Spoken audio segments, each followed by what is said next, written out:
राम वरिष्ठ हनुमान की जय, सीताराम भगवान की जय, अपने अपने माता पिता गुरुजनों की जय। कल रात जो भारत के जवानों ने सबक सिखाया वो शायद सामने वालों को समझा होगा। एक चीज हम जरूर कहना चाहते हैं कि सुनो, युद्ध कभी भी किसी भी चीज का अच्छा परिणाम नहीं होता, लेकिन आत्मरक्षा करने का अधिकार सभी को है। भारत या फिर सनातन कभी भी हिंसा नहीं चाहता, कभी भी कोई युद्ध नहीं चाहता। ये समाज प्रिय, ये हमें एक सनातन की संस्कृति है कि सभी को प्रेम से, आदर से, मान सम्मान से यहाँ पे रखा जाता है, यहाँ पे सबसे ऐसा व्यवहार किया जाता है।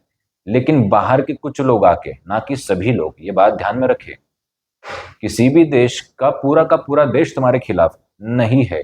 कुछ चुनिंदा लोग जो है अपनी रोटी सेकने के लिए, कुछ चुनिंदा लोग जो है वो अपने उद्देश्य को साबित करने के लिए ऐसे जो कश्मीर में अटैक किया, ऐसे हरकतें करते हैं। और इनको सबक सिखाना जरूरी भी है, क्योंकि होता यह है कि जैसे कृष्ण भगवान ने शिशुपाल को ना चाहते हुए भी सबक सिखाया, दंड देना पड़ा, वैसे ही आज भारत एक कृष्ण की तरह है, वो ना चाहते हुए भी दंड देना पड़ता है। किसी के ऊपर, किसी भी आर्मी के जवान को खुशी नहीं होती, क्रोध जरूर होता है। इतनी सारी घटनाएं इतिहास में हो चुकी है कि क्रोध बहुत है, लेकिन किसी जवान को अच्छा नहीं लगता किसी की जान लेना। जाके पूछो, उसको अच्छा नहीं लगता। लेकिन करें क्या, जब सामने वाला ना सुधरे, सामने वाला विध्वंस करने के ऊपर तुला हो, सामने वाले समाज को घात पहुंचाने के लिए तुला हो, तो जवान भी क्या करेंगे, किसी को अच्छा नहीं लगता। इसलिए भगवान उनको बुद्धि दे, ऐसा वाद विवाद या फिर युद्ध ना हो, क्योंकि युद्ध भी किसी भी चीज का अच्छा परिणाम नहीं होता। शुरुआत में तो अच्छा लगता है, लेकिन कालांतर के बाद उसका पश्चाताप ही करना पड़ता है और बहुत नुकसान होता है। अलग अलग तरह की सुविधाएं नष्ट हो जाती हैं, बहुत बेजुबान जानवर उसमें नष्ट हो जाते हैं, निर्दोष लोग भी मर जाते हैं दोनों तरफ से। इसलिए हमें चाहिए कि जो उपद्रव कर रहे हैं उनको दंड तो हम दे, उनको नहीं बख्शना चाहिए। लेकिन साथ में सभी को ये ख्याल भी रखना चाहिए कि निर्दोष को कुछ ना हो। कोई दोषी हो, कोई साजिश में सहयोग करता हो, तो उसको दंड तो वैसे भी मिलना भी चाहिए। और भारतीय जवान उसमें सक्षम है। भारतीय जवान इतने सक्षम हैं जिसकी कल्पना हम नहीं कर सकते।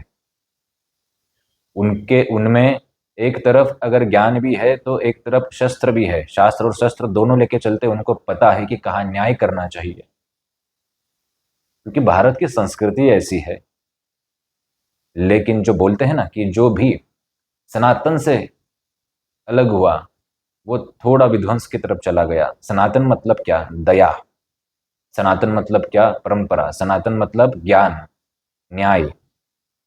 और फिर ये जो लोग हैं, ये तो 1500-2000 साल से अलग होते चले गए।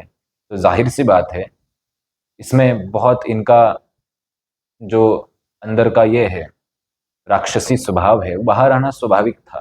लेकिन सभी लोग ऐसे बिल्कुल नहीं है। कुछ लोग जो अच्छे हैं, कुछ लोग जो सही है, वो इस चीज का समर्थन नहीं करते। और होता यह है कि जो सीमा है भारत की, सीमा पे तो जवान सक्षम है, लेकिन भारत के अंदर जो चीजें हैं, भारत के अंदर जो दुर्बुद्धि वाले लोग हैं, यही सबसे बड़ा खतरा है। सीमा पे तो जवान सब संभाल लेंगे, उनके होते हुए हमें कोई चिंता करने की आवश्यकता नहीं। लेकिन यहाँ के लोगों को, यहाँ के जो दुर्बुद्धि राक्षस बुद्धि लोग हैं, उनको हम कैसे संभालें? किसी भी व्यवस्था, किसी आर्मी मिलिट्री, किसी धर्मगुरु, किसी भी सैनिक अधिकारी को अच्छा नहीं लगता किसी की जान लेना।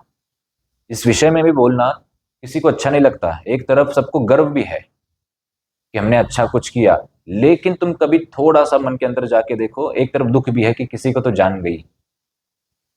क्यों? क्योंकि यह है सनातन की संस्कृति। दया भाव हमेशा हम लोगों के अंदर है और हमेशा रहेगा। लेकिन दया भाव के आड़ में कोई भी अन्याय सहन करे, ये नहीं होगा। प्रतिकार जरूर करेंगे।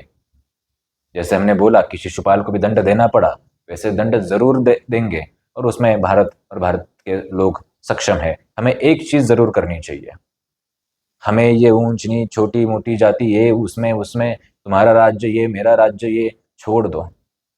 आज हम सबको एक साथ भारतीय सनातनी समझ के, सोच के खड़े होने चाहिए, क्योंकि कल क्या पता कैसी परिस्थिति हो। हमें एक साथ रहना चाहिए। इस जो ये घटना अभी जो कश्मीर के बाद जो चीज़ें जो माहौल बना है, उसमें एक चीज़ तुम समझो, अगर हम बिखर गए सब लोग तो मुश्किल है। सनातन को तोड़ना, भारत को तोड़ना फिर बहुत आसान है, इतिहास उसका साक्षी भी है। इसलिए हम सबको साथ रहना चाहिए, भगवत भक्ति करनी चाहिए, मांस मदिरा व्यसन ऐसा आचरण करना छोड़ दो। क्या पता कब तक जीवन हो, क्या पता कल कुछ कैसी परिस्थिति हो जाए और सब नष्ट हो जाए, नहीं पता कुछ। इसलिए सब लोग अच्छा व्यवहार करें, एक दूसरे से अच्छा व्यवहार करें, क्या पता सामने वाला कब तक हो। इतने रोग, इतनी स्थिति, इतनी परिस्थिति, युद्ध जैसी परिस्थिति आधी दुनिया में, तो युद्ध जैसी स्थिति पहले से ही है। आग लगने में कितना समय लगता है। इसलिए थोड़ा भगवत चर्चा, भगवत भक्ति होनी चाहिए, गुरु की शरण होनी चाहिए, ऐसा हमें लगता है। वरिष्ठ मान की जय। राम।